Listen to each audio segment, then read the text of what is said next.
All right, well, again, I'll continue exactly from that point. KP जो मैं अभी explain कर रहा हूँ, उसमें अभी I was just saying कि at times what happens is कि especially in KP calculation, examiner does not give you any data at all except for the total pressure most of the time, और उसको use करके it says कि जी find out like some value or whatever KP value. तो उसको आप कैसे solve करेंगे, ये एग्जांपल एक समझे जरा।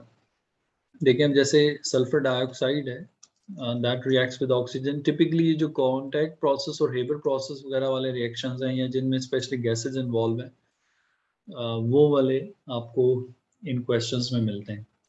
और ये जो एग्जांपल मैं आपको कराने लगा हूँ स्पेशली इसमें भी नंबर ऑफ मोल सेम होते हैं, तो कॉन्टैक्ट प्रोसेस वाले एग्जांपल इसमें मैं नहीं रखूँगा। It's like that hydrogen and chlorine reacting to form HCl, and the total pressure was given, let's say 1 atm. I mean, you were told that HCl is found to be in equilibrium with hydrogen and chlorine, and the total pressure is 1 atm. Or using this information, calculate the value of Kp. अच्छा, अब इसमें again आपको अगर कोई ऐसी information given है जो routine से हटके है, तो उसमें आप उसमें उसको आपने इग्नोर नहीं करना, उसको ध्यान से पढ़ना है। अब लेट्स से कि अगर इट सेज के it was found that 20% of hydrogen dissociated और 20% ऑफ हाइड्रोजन रिएक्टेड। अब अगर मुझे ये भी बता दिया एग्जामिनर ने कि 20% of hydrogen reacted from the initial amount, तो मुझे इनिशियल अमाउंट नहीं पता इन टर्म्स ऑफ मोल्स, क्योंकि हमने तो देखें केपी निकालने के लिए पहले मुझे पार्शियल प्रेशर्स चाहिए। तो पार्शियल प्रेशर्स के लिए मैं कोई initial number of mole suppose कर लूंगा। अब लेट्स से अगर मैं इसका इनिशियल मोल 1 सपोज कर लेता हूँ खुद से ही इनिशियल मोल्स। अब अगर इसके इनिशियल मोल्स 1 थे, क्लोरीन के भी इनिशियल मोल में 1 सपोज कर लेता हूँ क्योंकि रेशियो इन दोनों की इक्वल है। HCl के मोल्स 2 हैं, लेकिन इनिशियल टाइम पे प्रोडक्ट को हम 0 ही लेते हैं अनलेस के क्वेश्चन में आपको कोई वैल्यू मिल जाए।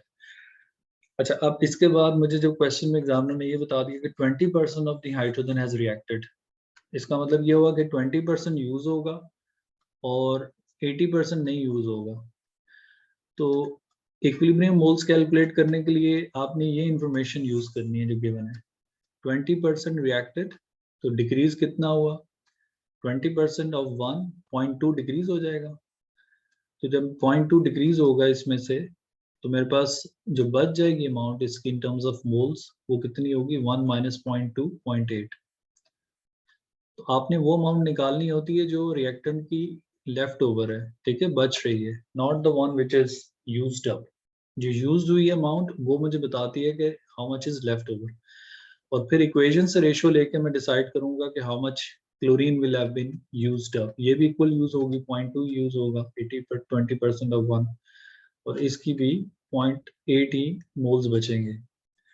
अब using these two I can find out how much HCl will be formed. तो ये 1:2 है, दोनों के अगेंस्ट डबल अमाउंट इसकी बनती है, तो इधर इंक्रीज होगा 0.2 टाइम्स 2, अभी जो केसी वाले केस में हम कर रहे थे, तो 0.2 टाइम्स 2 0.4 आ जाएगा। 0.4 इधर इंक्रीज होगा 0 में, तो ये 0.4 आ जाएगा। अगर इधर 0 की जगह कोई क्वेश्चन में वैल्यू गिवन है प्रोडक्ट की पहले से, तो वो आप उधर वो लिख लेंगे। अब जब मेरे पास इनके इक्विलिब्रियम मोल्स आ जाएंगे, तो इसके बाद क्वेश्चन ये बिल्कुल सीधा हो जाएगा जैसे इससे पहले हम कर रहे थे। So what was missing in this question was initial और equilibrium moles, but instead total pressure was given and the percentage reaction of hydrogen was given के जो भी अमाउंट आप लेते हैं उसका 20% रिएक्शन हो रहा है। अब इस क्वेश्चन में इनिशियल मोल एक स्टूडेंट 1 लेता है, 2 लेता है, 10 लेता है, 100 लेता है, आंसर सेम आएगा, ठीक है। आप अगर इसका 10 लेंगे तो 10 का 2 यूज होगा और 8 बचेगा, तो मेरा 0.8 आ रहा है, उसका 8 और 8 होगा, और इधर जो है वो 4 आ जाएगा। तो rather than taking large numbers or values, you should take such numbers or values which you can handle without calculator, और उनको आप प्लस माइनस आराम से कर सकते। जब इक्विलिब्रियम मोल्स आ जाएंगे तो आप इनको ऐड कर लें, 0.8, 0.8, 1.6 प्लस 0.4, तो ये मेरे पास हो जाएंगे 2 मोल्स। अच्छा, अब उसके बाद जब आपने केपी निकालना है, तो KP is partial pressure of product. Partial pressure of product के लिए moles of product 0.4 upon total moles 2 into total pressure 1, ठीक है। और इसके हो जाएंगे square upon partial pressure of reactants 0.8 upon 2 total moles into 1, और चूंकि क्लोरीन का भी वही है तो मैं इसको स्क्वायर ही कर दूंगा। ये मेरा आंसर आएगा और इसके साथ यूनिट्स नहीं आएंगे, क्योंकि again number of mole product reactant equal है, जो भी यूनिट है एटीएम वो कैंसिल हो जाएंगे, तो आंसर के साथ यूनिट्स नहीं होंगे। This is like an example where nothing in terms of mole initial और इक्विलिब्रियम वाज गिवन, तो I had to suppose the moles myself. तो मैंने 1 सपोज कर लिया, 2 सपोज कर लें, 10 कर लें, रेशो बस ठीक लेनी है। और रेशो के लिए फिर आपने इक्वेशन के मोल्स यूज करने ऊपर से, जितना हाइड्रोजन यूज हुआ उतना ही क्लोरीन यूज होगा, और उसका डबल जो है वो HCl बनेगा। डबल ऑफ 0.2 विल बी 0.4 और वो 0 में ऐड हो जाएगा। तो ये एक टिपिकल क्वेश्चन है। अब अच्छा, इससे भी एक डिफरेंट या आप कह लें चैलेंजिंग लेवल का क्वेश्चन है, जो 2-3 क्वेश्चन आपको मिलेंगे एमसीक्यूज में। स्ट्रक्चर्ड में नहीं आया वो अभी तक, तो उसको पूछने का एग्जामिनर के पास स्ट्रक्चर्ड पेपर में मेथड नहीं है, तो मैं बता जरूर देता हूँ। वो इस तरह से है कि आपको एक रिएक्शन गिवन है और उसमें कोई डेटा नहीं गिवन, ना टोटल प्रेशर गिवन है, मोल्स भी नहीं है, पार्शियल प्रेशर कुछ भी नहीं गिवन, बट वो आपसे पूछ रहा होता है कि which of the following expressions out of 4A, B, C, D, 4 expressions will help us to correctly find the value of Kp for this reaction. तो उसमें होता क्या है, वो चीज आपने देखनी।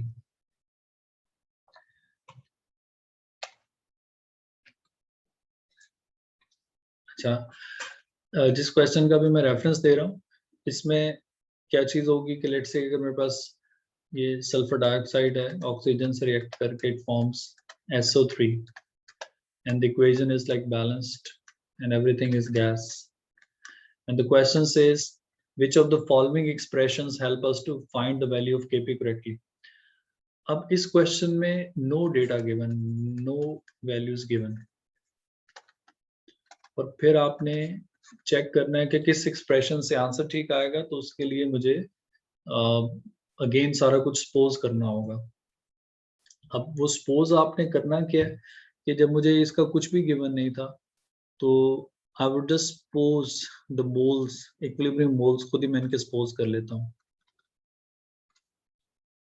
कि इन सारों के जो इक्विलिब्रियम के मोल्स थे, दे वर लाइक इसके 0.3 है, इसके 0.4 है, इसके 0.6 है, ये इन सब के इक्विलिब्रियम मोल्स हैं। उसके बाद आप इनको कर लें ऐड, जब आप इनको ऐड करेंगे 0.6, 0.4, 0.3, टोटल मोल्स मेरे पास बन जाएंगे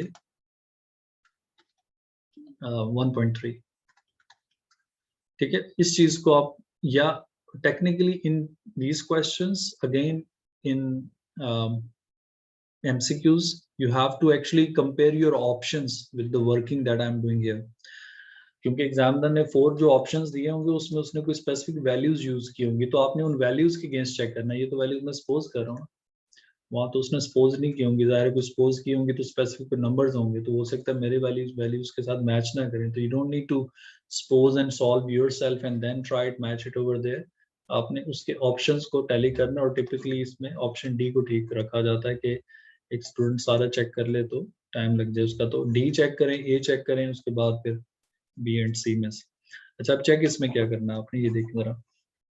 अगर इस बेसिस पे मैं ऑप्शन चेक करता हूँ, तो मेरे ऑप्शन में क्या होना चाहिए था कि Kp would equal to partial pressure of product 0.6, product partial pressure में कैसे निकालूंगा, product moles upon total moles 1.3, और इसको अगर वो किसी चीज से मल्टीप्लाई कर रहा है 2, 3, 10 जो भी है, तो इस फॉर्मूला को देख के मुझे पता चल गया कि ये उसने पार्शियल प्रेशर निकाला SO3 का,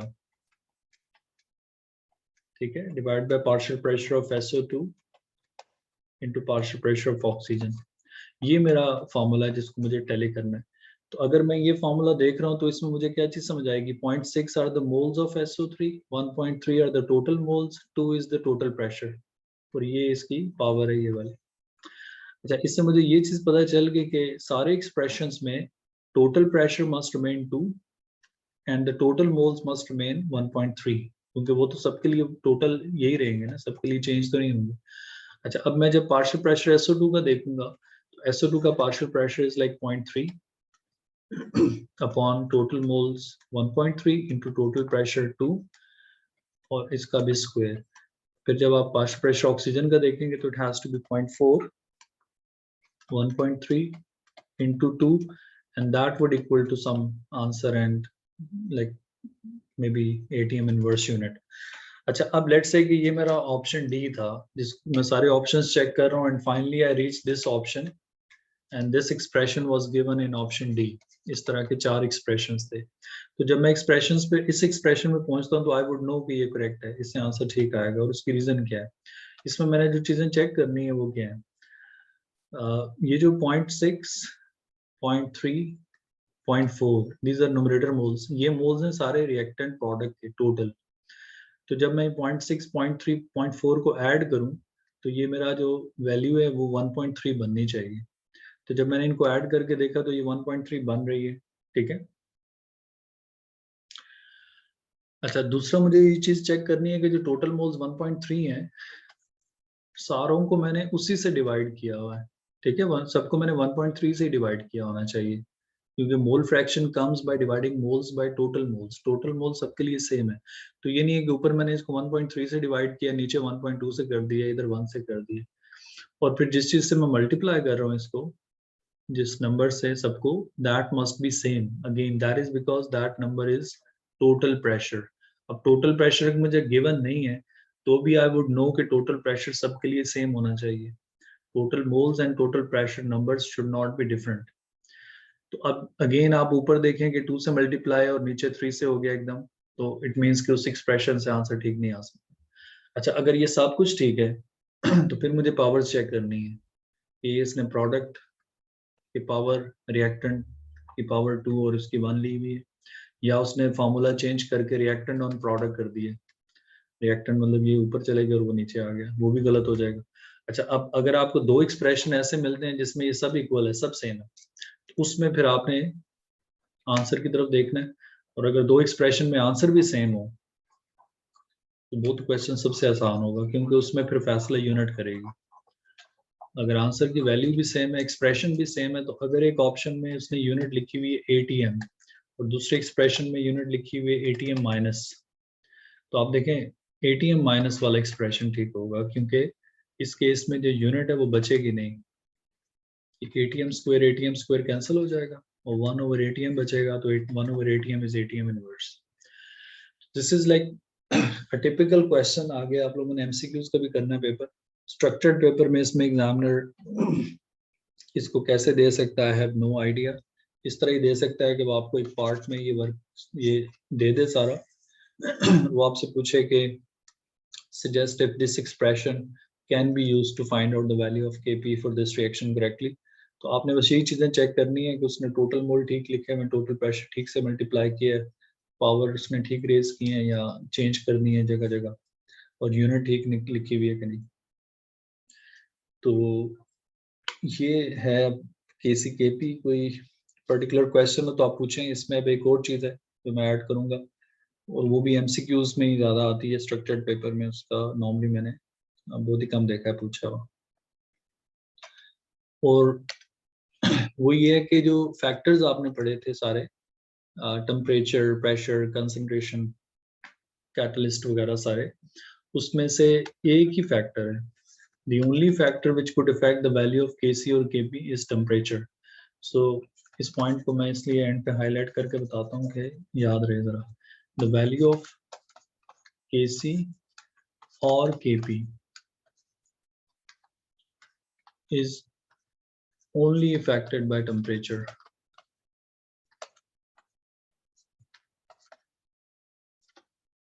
I mean the only factor which does not affect the position of equilibrium is catalyst। लेकिन जब आप value of Kc Kp equilibrium constant की न्यूमेरिकल वैल्यू की बात करेंगे तो उसको सिवाय टेम्परेचर के और कोई फैक्टर, कंसंट्रेशन, प्रेशर, कोई इफेक्ट नहीं करता। अच्छा, वो क्यों नहीं करता वो भी मैं बता देता हूँ। लेकिन टेम्परेचर कैसे इफेक्ट करता है ये समझ लें जरा. If the forward reaction is endothermic, let's say कि अगर एक reaction है उसमें the reactants combine to form product AB and the forward reaction is endothermic और backward reaction is exothermic. तो अगर forward reaction endothermic है और आप temperature increase करते हैं तो eventually rates तो दोनों side के fast होंगे, but जो equilibrium shift है that will go to the right hand side. Equilibrium shifts to right hand side. So when the equilibrium shifts to right hand side, the concentration of product will increase और concentration of reactants will decrease. तो जब आपकी numerator की value large होगी तो आपका Kc constant भी large होना शुरू हो जाएगा. In other words, increasing temperature would increase the value of Kc or Kp if forward reaction is endothermic. और इसी को आप vice versa कर दें कि अगर forward reaction endothermic है और मैं टेम्परेचर डिक्रीज कर देता हूँ उल्टा, तो उससे मेरे प्रोडक्ट कम होंगे, रिएक्टेंट की वैल्यू लार्ज होगी, प्रोडक्ट कम होंगे, तुम्हारा Kc Kp डिक्रीज होना शुरू हो जाएगा. इनफैक्ट इस पॉइंट को मैं इधर लिख देता हूँ. The only factor which affects the value of Kc Kp is temperature. And इसी के साथ ये जो मैंने एग्जांपल आप लोगों को दी है अभी, इसे मैं नीचे लिख देता हूँ कि जो याद रखने वाला कॉन्सेप्ट है. चला that is, if forward reaction is endothermic,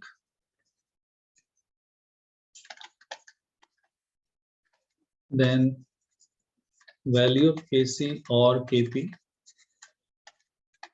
increases on increasing temperature.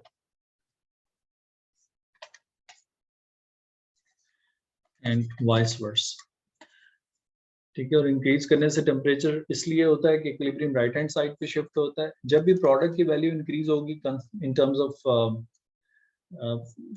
Ratio, और प्रोडक्ट इंक्रीज हो रहा और रिएक्टेंट डिक्रीज हो रहा, तो तब आपका Kc और Kp की वैल्यू इफेक्ट होती है, और वो भी टेम्परेचर से ही होती है. कंसंट्रेशन से ये चीज नहीं होती. कंसंट्रेशन का माइंड में आता है स्टूडेंट्स के, लेकिन उसमें होता ही है कि जब आप कंसंट्रेशन को चेंज करते हैं,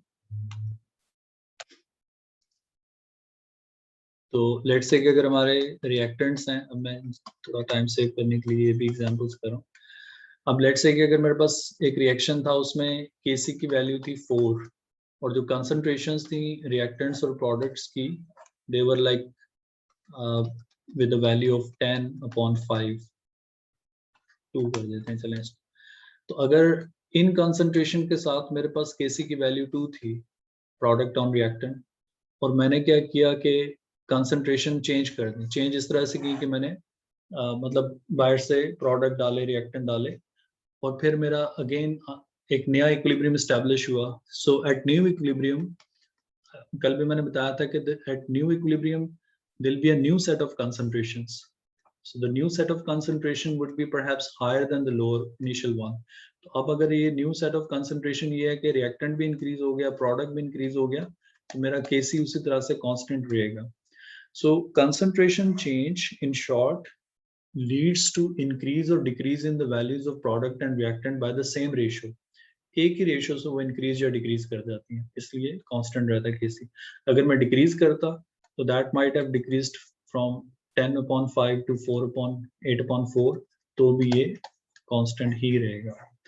तो कंसंट्रेशन, ये सारे जो फैक्टर्स हैं बाकी, उनका आपने बस इतना याद रखना है कि they do not affect the value of Kc Kp. ये एमसीक्यूज के लिए बड़ा इंपॉर्टेंट कॉन्सेप्ट है. सिर्फ टेम्परेचर से होता है. टेम्परेचर से होता किस तरह से है कि अगर आपका रिएक्शन एंडोथर्मिक है तो उसमें टेम्परेचर इंक्रीज करने से Kc Kp की वैल्यू लार्ज हो जाएगी, और अगर डिक्रीज करेंगे तो वो लोअर हो जाएगी.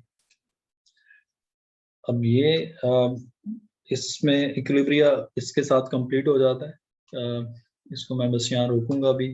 आज थोड़ा मैंने 1-2 काम और करने, क्वेश्चन और पूछ लें. अब मैं इसमें जो चीज़ें आपकी रहती हैं, एक तो कल मोस्ट प्रॉब्ली हाइब्रिडाइजेशन में एक्सप्लेन करूँगा, और उसके बाद फिर ये जो environmental chemistry, carbon nano particle, ये 2-3 टॉपिक हमारे इस तरह के छोटे-छोटे. कोशिश मेरी पूरी होगी कि जो लोग शुरू से आ रहे हैं उनका कल ये कंप्लीट करा दूँ सारा, और फिर वो उसके बाद इनऑर्गेनिक और वो, लेकिन उसमें अबीर इज़ नॉट इवन कमिंग, तो मेरे ख्याल से अमार है. इन लोगों को मैं अलग से कोई टाइम दे के करूँगा।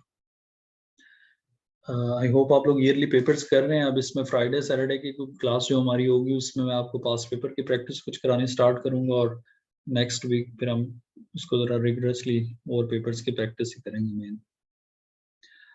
मंडे को शायद मैंने आपको 11th को बताया था मॉक, तो वो आप लोग अगर दे दें तो अच्छी बात है। अकेडमी में फेस टू फेस ऑनलाइन नहीं होगा वो, उसका ऑप्शन। ठीक है जनाब, चलें, that would be all then. Allah.